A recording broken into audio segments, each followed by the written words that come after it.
I'm going to be talking about some of my creative approaches to research. But first, I want to take a minute to preface it with the kind of work I do, because otherwise it becomes tricky to understand why I operate in the ways that I do.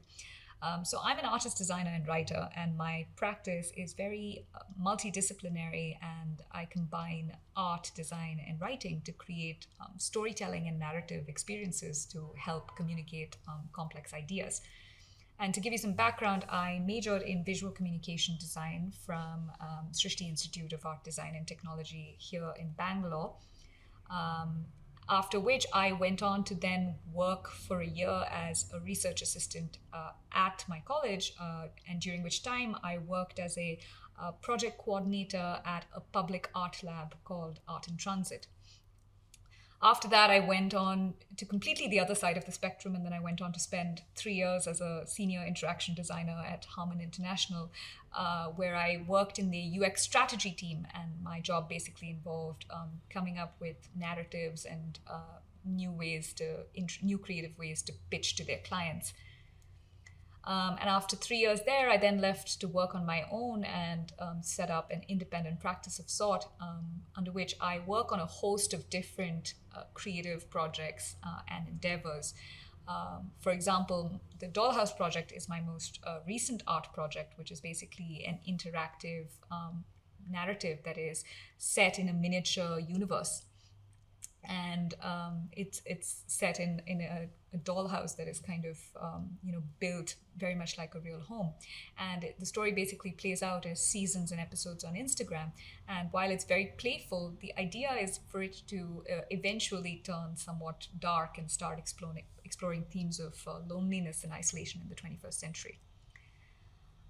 Similarly, my graphic memoir, The Breadcrumb, is a coming of age story that's turned inside out, and it touches upon themes of individuality and mortality, and it uses several nonlinear narrative techniques that keep interweaving between the real and the imaginary. The Lilliput Proletariat is a public art installation that I did here in one of the metro stations in Bangalore, where I've basically created this very intricate layered image that tells a dystopian story critiquing ideas around progress and urban development. And it's fashioned almost like an aquarium, and the illustration is constructed layer by layer to create a sort of a 2D diorama. My research work deals in the areas of cultural philosophy and anthropology and media studies, and the book I'm currently writing deals with how our mind processes experiences and turns them into concepts, and how the media we consume informs our understanding of the world around us and how it affects the way that we navigate real experience. Apart from that, I also do design consulting for brands and businesses, which mainly involves brand strategy and publication design. I've also recently begun the Creative Finishing School, which started off as a personalized mentorship program for young artists and designers, but I'm now sort of expanding it into something of a growing toolkit of various resources and frameworks to help young artists and designers navigate the creative industry better.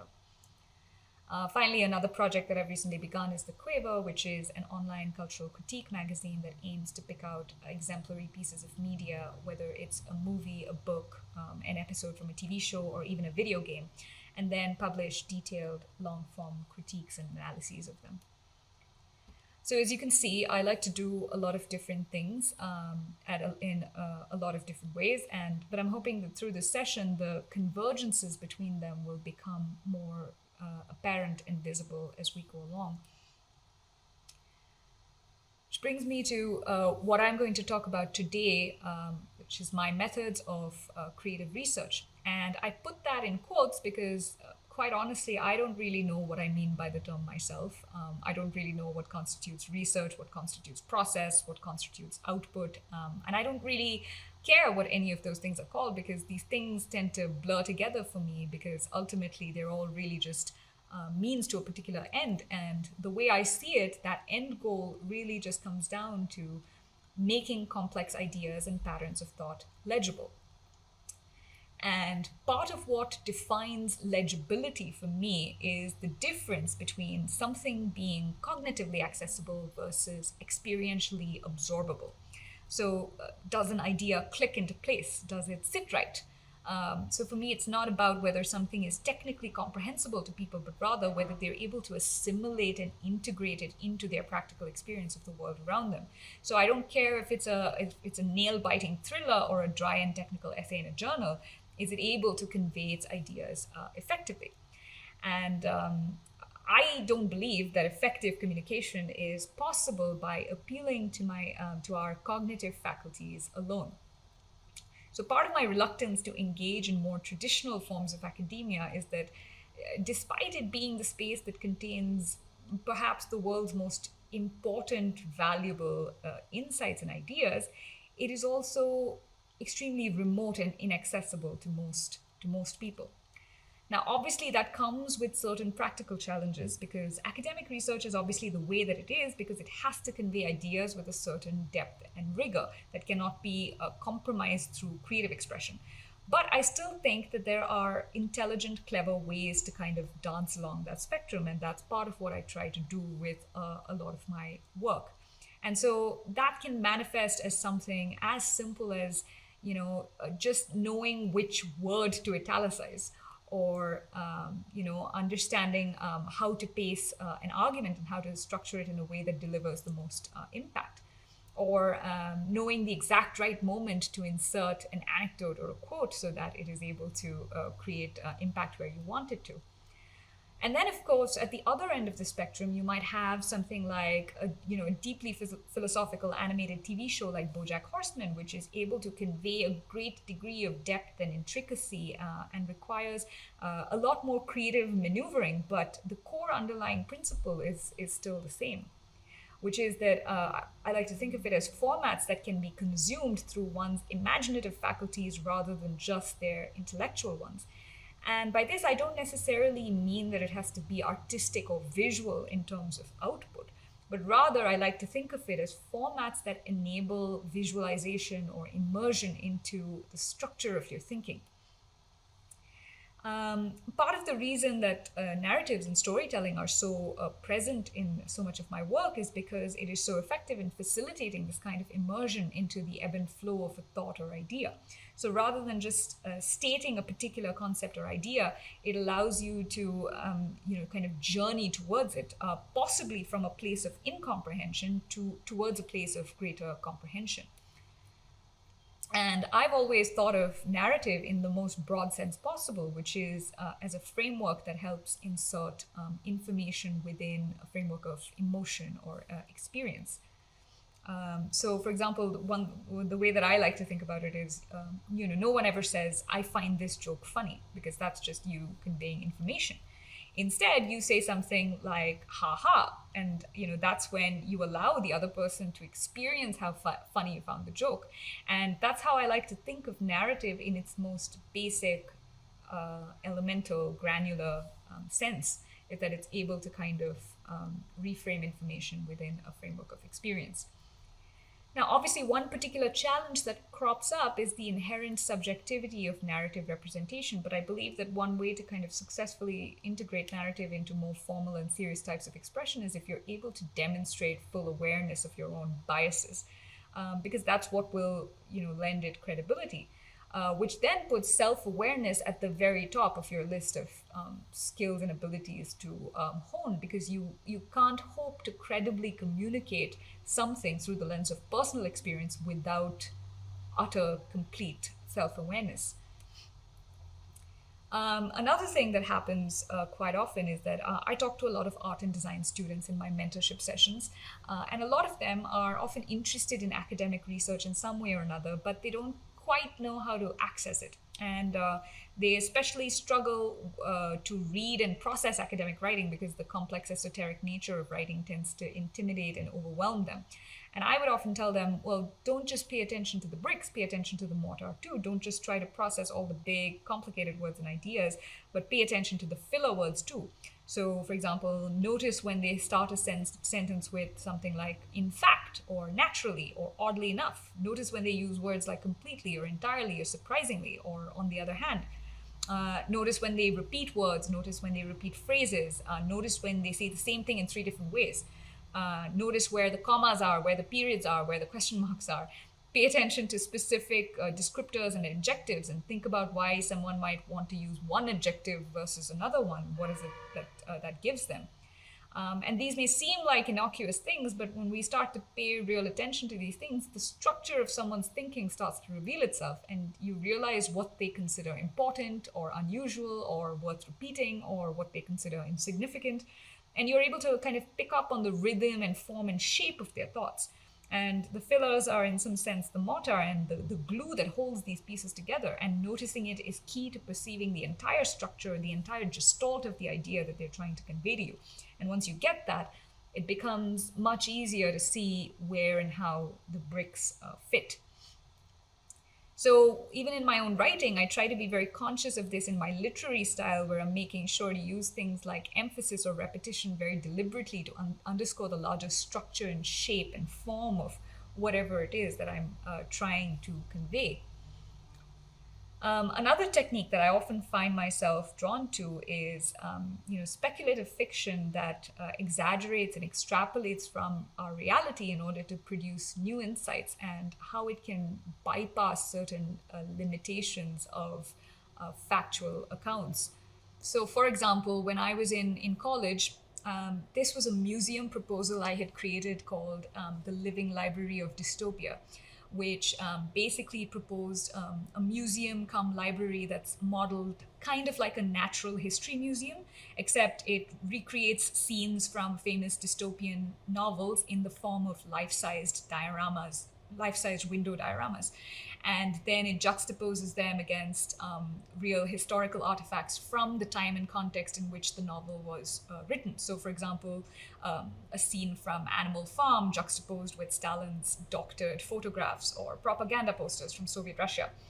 And the idea was to kind of encourage this notion of learning history through fiction, because a fiction, while exaggerated and not necessarily accurate, may be better equipped to capture some of the more intangible and experiential qualities of history that far more than a factually correct textbook can manage. And so the idea was to try and play around with this contrast between fact and fiction, and to see what it was that fiction could give us in terms of insight and learning that a factual account could not. And so, how could we use it to access an experience that is foreign and distant to us and make it somehow experientially familiar to us? Similarly, as I was mentioning before, this was a dystopian narrative diorama that I had created, which basically wove a dystopian future around the industrial neighborhood of Pina here in Bangalore.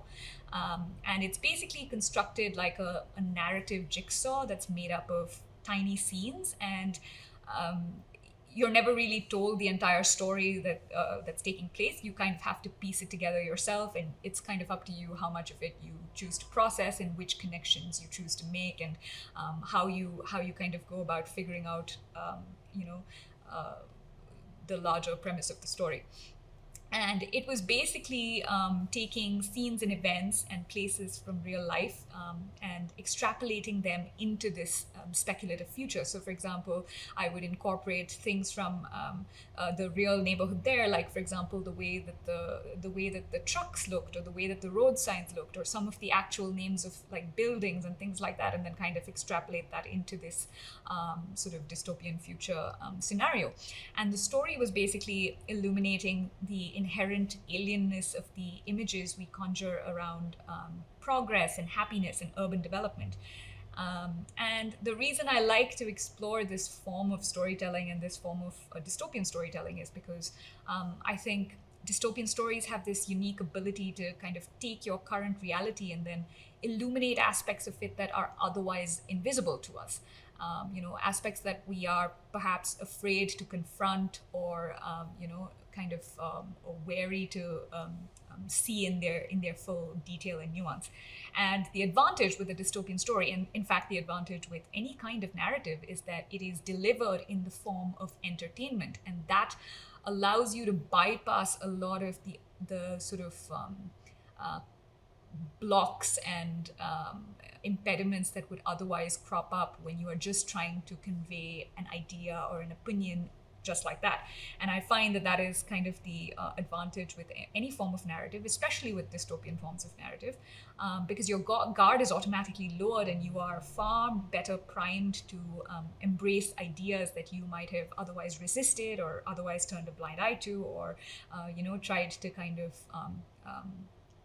keep yourself from noticing in some way or the other.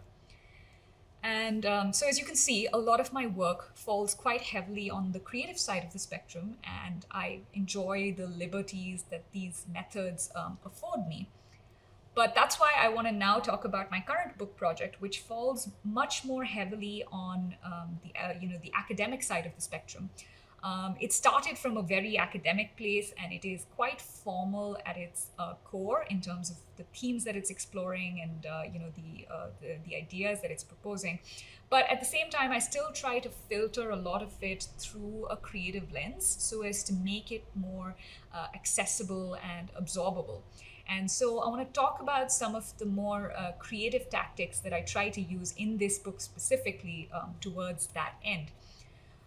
So one of the defining characteristics of the book is its anecdotal prose style. So despite the fact that it is an academic project at its core, I find it vital to kind of ease my reader into a set of ideas through the lens of my personal experience. And because the ideas I'm trying to express are very granular, and these anecdotes then do the best job of retaining the flavor of the insights I'm conveying. And for me, flavor is in fact a very important metric that I use to kind of gauge the effectiveness of any communication. So the insight, no matter how abstracted, needs to contain the flavor of the moment in which I originally had the insight. And that's kind of the way in which I try to go about making sure that something is conveyed in an experientially resonant way. And so I use several anecdotes as a point of entry in most of my writing. So the way the book is structured is that while a lot of the insights are definitely explored in a far more formal academic manner, they always start with an anecdotal point of entry, and I always kind of try to find ways to ease someone into the more theoretical insights through the lens of a more personal experience. Because with this book especially, I want and need my reader to start from the point of experience and not anywhere else, because I want them to match my experience first and then journey with me towards the theoretical insight. And for me, that process and creating that kind of journey and creating that facilitating that mode of comprehension is very important to me. And so I get to the theory in all of its academic glory eventually, but I always try to ease them in with an anecdote first. And these anecdotes can actually take several forms. It's not necessarily just about stories, but sometimes I try to start, sometimes I start with an email to my therapist or a WhatsApp conversation with my friend. And this is because I want my reader to be inserted right in the thick of an experience with me. I want them to feel like they're arriving at the insight through their own experience rather than me telling them what to think. They're kind of voluntarily journeying towards the insight with me. And I find that these kinds of tactics and these kinds of methods, especially using them as a point of entry, works quite well towards that end. And another significant characteristic of the book is its heavy reliance on pop culture references. And I do this because, again, I want the reader to be emotionally primed towards a certain theory before entering into it. So, for example, I often use comics and scenes from movies and TV shows, song lyrics, posts from social media, and even memes to kind of help situate a certain idea in a very relatable context. And I want the reader to kind of feel the instant sense of relatability or empathy or humor when looking at a comic strip or a meme. And I want them to, kind of feel empathy or irritation or frustration towards a movie character. I want them to, smirk or click their tongue or roll their eyes at something, and then use that as an entry point to introduce a more complex, dense idea. So something that I do quite often is I will use like scenes from like an SNL skit to make them, for example, feel their irritation towards millennials before I embark on my theories about what causes millennial entitlement and disengagement. So, I want them to kind of be able to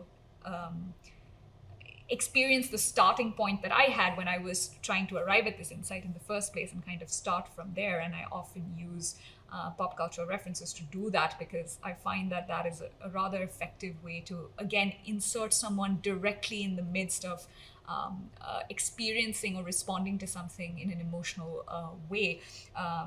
Because again, I think that that's the benefit with any form that is presented as entertainment, is that you are very much open to kind of absorbing it experientially and not so much cognitively, or rather you absorb it experientially first and then you allow your cognition to deal with it later. Another tactic that I often employ, and in fact, I explore this as an entire chapter within the book itself, is the use of metaphor. And I find metaphors really unique in their ability to kind of bypass every cognitive framework and instantly insert someone right in the center of a complex web of experience, sometimes even from a completely different experience.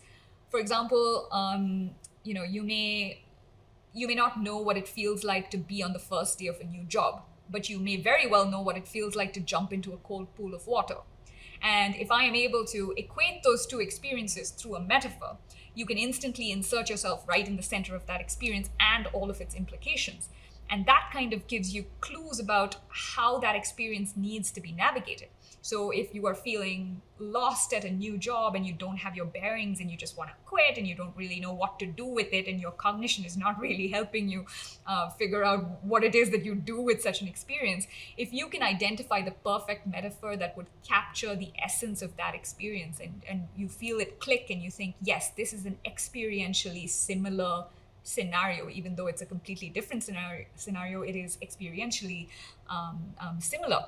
And then you have new clues as to what to do next, because anybody who jumps into a cold pool of water will tell you all you need to do is just wait a short while. It's going to get better with every moment and your body will soon start to adjust to the temperature. So and suddenly it's like you have a new kind of resilience to wait it out, because in a sense you've already waited it out in this other metaphoric experience because you already know what that feels like.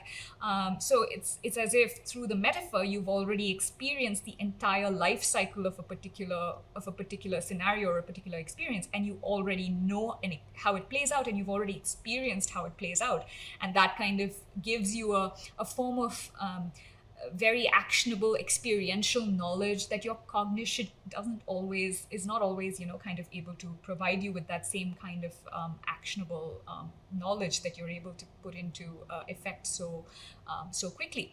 And so that gives you a way to kind of cope with the experience at hand far more effectively. And so instead of cognitively thinking about something like a new job, you think of it entirely experientially through a metaphor of a completely different scenario that might be cognitively different yet experientially similar. And this is the sort of theory that I've been trying to explore and expand in one of the chapters of the book. But it also it becomes a useful tool. Like a literary and rhetoric tool as well. So the kind of problem solving that you could do cognitively with remote abstracted knowledge and information is very different than the kind of problem solving you would do when you actually understand the length and breadth of an experience. And I find metaphors, therefore, to kind of be really powerful literary rhetoric tool that can help you instantly insert into the structure of a particular experience in a way that is completely freed from all the cognitive fuss and noise. And I find that really kind of vital and important, because there are very few things, I believe, that can do that can separate you from your cognitive processing frame so thoroughly. Another example of the way metaphor is kind of used as a reasoning and an argumentative tool is Dilip da Cunha's metaphors around water. So he talks about how our perception of water itself has been affected by the metaphors and visualizations around water. So he contrasts the idea of seeing rivers as lines on a map, where there are boundaries that kind of divide land from water and separate those two things into distinct entities, where he contrasts it with a different thinking model entirely of seeing water and land as layers atop one another. And he talks about how when you are able to see the differences between these two ways of thinking about water, it can drastically shift the way we perceive a lot of the surrounding ideas around water, like scarcity and precipitation and abundance and so many other things. And it allows you to problem solve around water in a completely different way when you just kind of shift your mode of thinking and use a different metaphor or form of visualization to look at what is actually happening and be more attentive to the structure of whatever it is that you're trying to solve. And finally, as is obvious, I'm a very visual person, and I think in terms of detailed sort of three-dimensional structures and diagrams. And so a large part of my exposition involves diagrams and structural visualizations to make structures and frameworks and relationships and processes visible to people, because for me there's a certain clarity in that mode of thinking, and I am able to kind of look at a particular situation or look at a particular experience and be able to kind of break down what it is that it looks like structurally. And I find that when I do that, it becomes a lot easier to then understand how that particular experience needs to be most effectively navigated, because unlike the sort of offhand way in which people think about experience, I don't believe it is nearly as subjective as people like to think it is. And I believe that each experience does have a particular kind of form and shape, and which is almost physical in some sense and can be navigated with the same kind of intelligence that we would navigate our physical reality. And so I find there's something kind of non-negotiable about the clarity of a diagram, and you understand where the pieces fit, and you can see only too plainly how and where they can or cannot move. And it takes on an almost physical objectivity and you're able to kind of operate with the same kind of certainty with which you would perceive the physical world around you. So you see that something is here, and you understand that, okay, if this something has to come to this side, it has to travel X amount of distance. Or for example, if you have something here and you have something blocking it, then you understand that this block has to be taken care of before this thing can transition over to the other side. Or you understand things like two things that are mutually exclusive, or you understand things that are converging or things that are diverging. And when we're able to apply that same certainty to our conceptual and experiential world, we suddenly gain a sort of a great intuitive clarity on how to negotiate and navigate and manipulate experiences. And we get a much greater sense of, which elements are movable, which ones are not. We see what's fluid versus what's solid. And, we understand what lies on a spectrum versus what constitutes binaries. And these are entities that are quite fixed in property, just the way in which metal has a certain property versus wood versus different sort of physical elements like that, and they have certain fixed properties, and they can only be navigated in certain ways and manipulated in certain ways.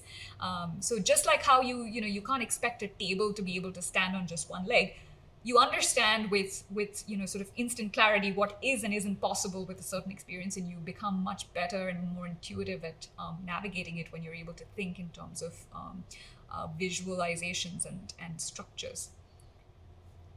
And so this act of diagramming and visualization can, for me at least, really brings to focus these non-negotiable, almost physical properties of our experiential and conceptual reality. So part of the reason that Thomas and I were resonating with each other's ideas and methods was because there was a sort of a unique symmetry to what we were each trying to do with regard to research specifically. So while he's been trying to create ways to weave in creative methodologies into an academic research practice, I have, in some sense, been trying to figure out the exact reverse of that, which is how do you infuse meaningful research methodologies into a creative practice?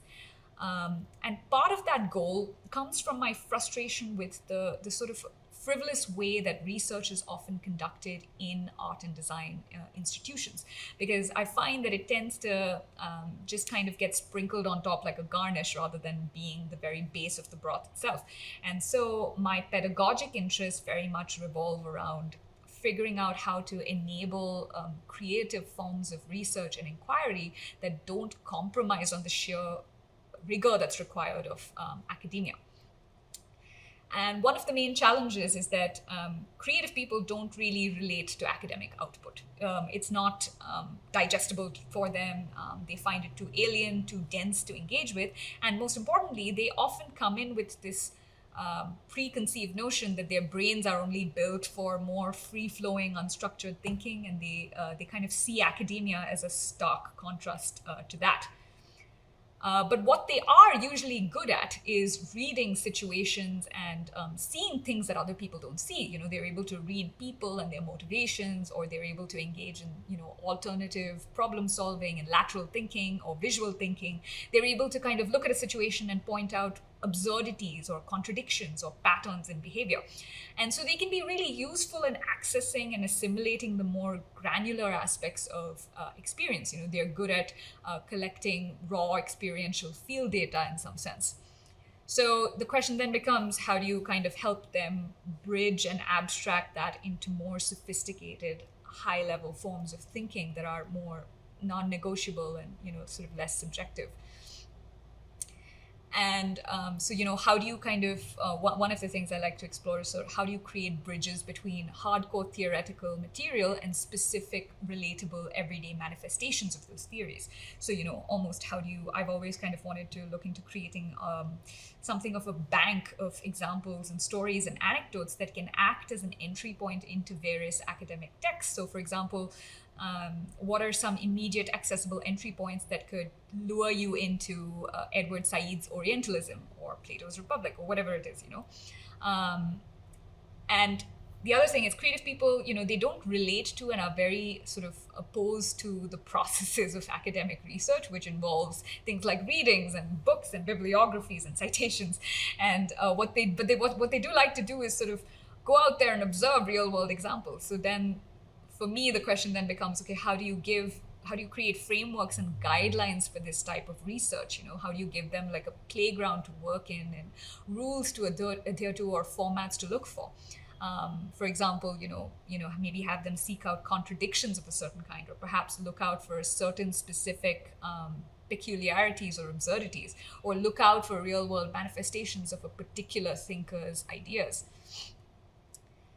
And the main difference, and this is sort of where I see the most practical manifestation of this research versus creative, or academia versus creative output, is the main difference that I see between an artistic assignment and an academic assignment is that a creative assignment never clearly demands for you to say something.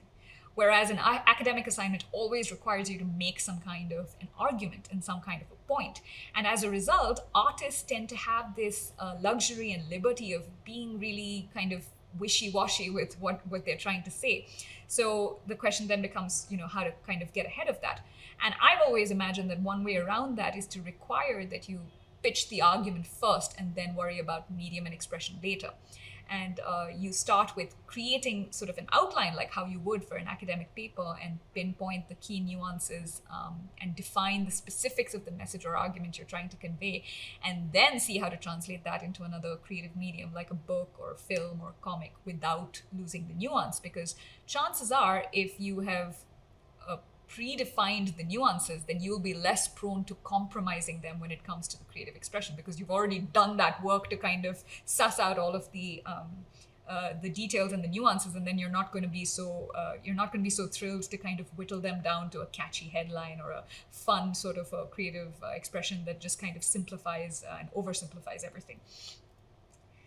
Now, I know I'm talking about these things from the creative side of the equation because, well, that's kind of where I'm coming at it from, and my investment is sort of in understanding how to enable creative people or art and design institutions to create more credible and solid frameworks for conducting research rather than the frivolous manner in which it is often currently done.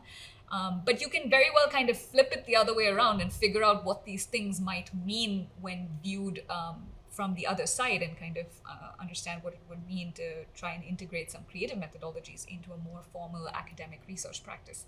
Because I think that no matter which way we're coming at it, we're all ultimately trying to do the same thing, which is we're trying to bridge these two modes of thinking and create a sort of active back and forth feedback loop between the granular and the abstract, and the everyday micro and then the more historical macro.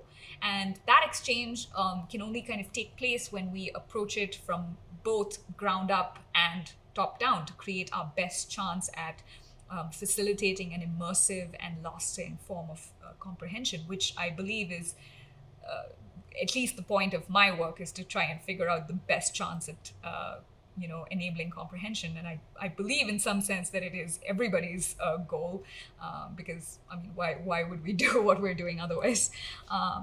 And sort of part of my larger goal behind these attempts is because I think now more than ever the world at large is kind of currently in dire need of raising its intellectual stamina and ability for nuanced comprehension, where complex ideas, I've always believed, shouldn't be limited to being volleyed back and forth within a competent academic community, but needs to kind of extend itself outside to those who actually need to hone their ability for sophisticated thought, which is everybody. And because that is the kind of stamina that you need in order to look at an experience that is in front of you and try and see it for what it really is in all its nuance, without having your understanding muddied and filtered through prevailing ideologies or prevailing ideological frameworks or pandering societal norms or political correctness or even just plain laziness. Because quite often what it comes down to, what unsophisticated thought comes down to, is simply just laziness to engage in a more rigorous form of thinking. And that requires a certain attentiveness to experience, which is not easy to maintain. It's kind of like, I see it as a kind of a muscle that needs constant exercise. And so that you have the perceptive tool to really be able to feel out and get a sense of an experience in its most raw form before trying to relate it to the theories that surround it.